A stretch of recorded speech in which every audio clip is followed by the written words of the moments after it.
talk to you about this guy. Some of you may know exactly who he is, and others of you may not. For those of you who don't know, his name is Novak Djokovic. He's a professional tennis player from Serbia, currently ranked the #1 tennis player in the world. But I'm not here today to talk to you about him as an athlete. These are examples of conventional brands. Packaged goods, colorful logos, catchy slogans. Conventional brands are products or services that have tangible brand attributes that each of us can recognize or experience. But a brand can also be unconventional, like a person. And in the marketing world, this is generally referred to as the human as brand phenomenon, or the practice of interpreting a human being as a form of a brand. But what exactly does this phenomenon entail? Well, one way of approaching it is thinking about it in terms of two ongoing dynamics: the dynamic between the private and the public identity of an individual, and the dynamic between the human brand and existing conventional brands. Zygmunt Bauman, a famous Polish sociologist and philosopher, actually indirectly references the first phenomenon when he says that members of a society of consumers are themselves consumer commodities, items to be traded or consumed freely. That is, an individual, through his or her private identity, is constantly engaging in this DIY process of transforming themselves into sellable commodities, their public identities, or their brands, in order to participate in society. The brand of an individual, as a result, is the result of this back and forth relationship between the private and the public identity. But when we think about a celebrity, like Novak Djokovic, this raises a lot of interesting questions that aren't necessarily answerable, but are nonetheless important to pose in order to continue thinking critically about the human brand. Firstly, how much of a celebrity's public identity is actually derived from their private identity? And how does the celebrity reconcile important aspects of his or her private identity, say beliefs, morals, or values, with the public identity in order to create a trustworthy and long-lasting brand? But let's shift our focus now to the second dynamic at play, the dynamic between the human brand and existing conventional brands. Allow me to pose an example. Say you walk into a drugstore anywhere in New York City with the goal of purchasing toothpaste. Your go-to brand is Colgate, but you see that Crest is on sale and instead choose to purchase Crest. At that moment, you demonstrated a clear brand preference for Colgate over Crest, but you are neither legally nor mentally bound to a particular brand. Celebrities, on the other hand, are tied to certain brands. For example, Hamish Pringle, an English advertising executive and author, actually indirectly defines a celebrity in the context of the brand as anybody who adds value to a brand through association with his or her image and reputation.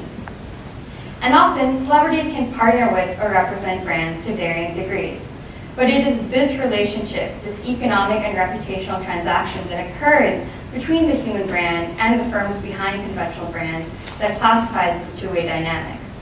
It's also important to note that the relationship between the human brand and the conventional brand is completely inauthentic.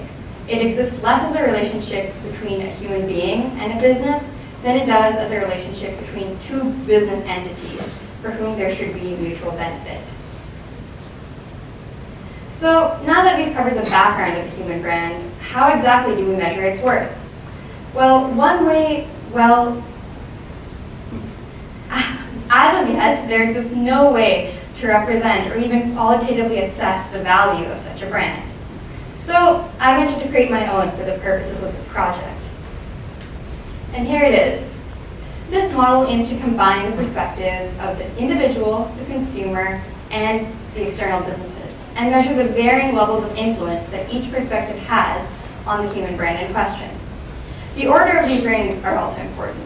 At the center, you have the individual and what I've characterized as brand constants, or those qualities that are specific to the human brand in question, such as level of success, background, and nationality. In the middle, you have the consumer perspective and brand variables, or those characteristics, or those qualities which essentially refer to how highly esteemed or widely recognized a particular human brand is.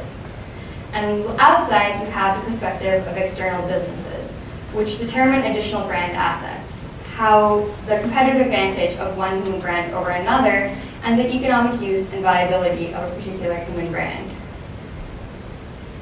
This model can be applied to any variety of human brand, but for the purposes of this presentation, let's look at the example of a moderately successful athlete and observe how these spheres change.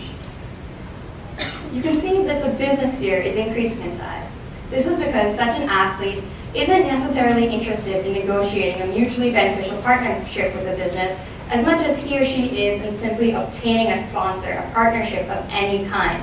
Therefore, a lot more of the leverage and power in that relationship actually lies with the business, and so you see a corresponding increase in the size of that sphere. Contrastingly, we can see that the consumer sphere is decreasing in size. This is because this moderately successful athlete is neither highly esteemed nor widely recognized as of yet, and so consumer perception of his or her brand is relatively low. Now let's see how this model changes for Djokovic. We can see that the business sphere is decreasing in size. Djokovic can be a lot more selective as a high-level athlete as to who he does and doesn't want to partner with, as well as what he does and doesn't want out of a particular partnership. You can also see that the consumer sphere is increasing in size. Djokovic is both highly esteemed and widely recognized, and therefore consumer perception of his brand is significantly greater than it would be for the moderately successful athlete.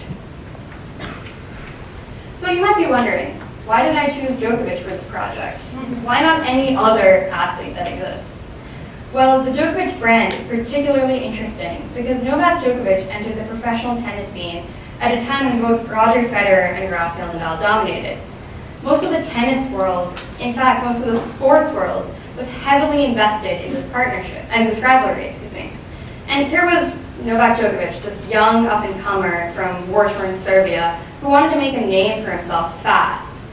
Unfortunately, early on in his career, he went about it the wrong way. He was seen as disrespectful and arrogant to a lot of the established players on the tour. And while he did experience a lot of success early on in his career, his brand suffered at the hand of this negative impression that he left on a lot of people. But, as many young people do, Djokovic matured, and both he and his brand ascended to the top of the tennis game, where they've remained for quite a while now. So you'd think that Djokovic would be the ideal candidate for businesses to represent their brands, right? He's got the looks, obviously, he's got the personality, and he's got the talent. But as you'll see in the next graph, this isn't actually the case. This is a graph that I've created that tracks the Djokovic brand throughout his career. On the x-axis, you can see time, which I've illustrated in terms of the start of Djokovic's career in 2003 up until the present, 2016. And on the y-axis is the Association of Tennis Professional Rankings, which is a points-based ranking system that takes into consideration performance on a year-to-year basis. The teal-colored line, or the blue-colored line, indicates the significant year-end rankings of Djokovic throughout his career. Now let's add something else to this graph. Let's add these dots. If we imagine a z-axis that measures brand equity on an increasing scale, we can see that the Djokovic brand has increased in brand equity over time. It could be higher in certain places, particularly at the second point, which corresponds to the year 2009, during which public perception of the Djokovic brand was relatively negative. Nonetheless, we still see a steady rise in the value of his brand. Now, let's add his brands. These are just a few of the many brands that sponsor Djokovic, but what we see here is really interesting. For a top-level athlete like Djokovic, you would expect there to be a state of constancy in his relationships with brands, where there's a minimal inflow and outflow of sponsors. But we don't see that in this graph at all. In fact, his relationship with Adidas, for example, began early on in his career in 2003, but that partnership was actually partially terminated in 2009 when Adidas instead chose to invest the majority of their tennis funds in a significantly less successful tennis player, Andy Murray. Similarly, at the top of the graph, you see the orange line, which refers to the Italian apparel brand Sergio Tacchini, who began a partnership with Djokovic in 2010, but that partnership was terminated by Djokovic himself in 2012, when the brand failed to both keep up with payments to Djokovic, as well as ship merchandise to retailers all over the world. Contrastingly to these broken partnerships, you see that Djokovic has maintained stable partnerships with Head Equipment since 2009 and Uniqlo since mid-2012. Now this is really, really fascinating because you wouldn't see a graph like this for Roger Federer, who's had relationships with Nike, and Wilson since the beginning of his career. But it just goes to show that no matter how strong a human brand might appear to be on paper, there are so many moving elements that its backstory and its brand history might be completely different from its face value. So what's next for the Djokovic brand? Well, when Zygmunt Bauman wrote Consuming Life in 2007, he attempted to illustrate the point that people are no longer considered first and foremost as human beings. Rather, we're all entities with some quantifiable social, economic, and cultural value. And while this idea may not have been entirely conceivable in the past, the modern technological age that we live in has made this shift undeniable. It's becoming more and more necessary for us to consider ourselves in such a light. But our humanity is still at our core, and we need to keep that in mind as we undergo this reinterpretation process. The model that I've demonstrated in this presentation shows the strength of the Djokovic brand as it exists today, and we've been able to see how his brand has changed in value over time. But Novak Djokovic is, like any of us here, a human being, subject to the same ebbs and flows of life as us all. So as to the future of the Novak Djokovic brand, who knows?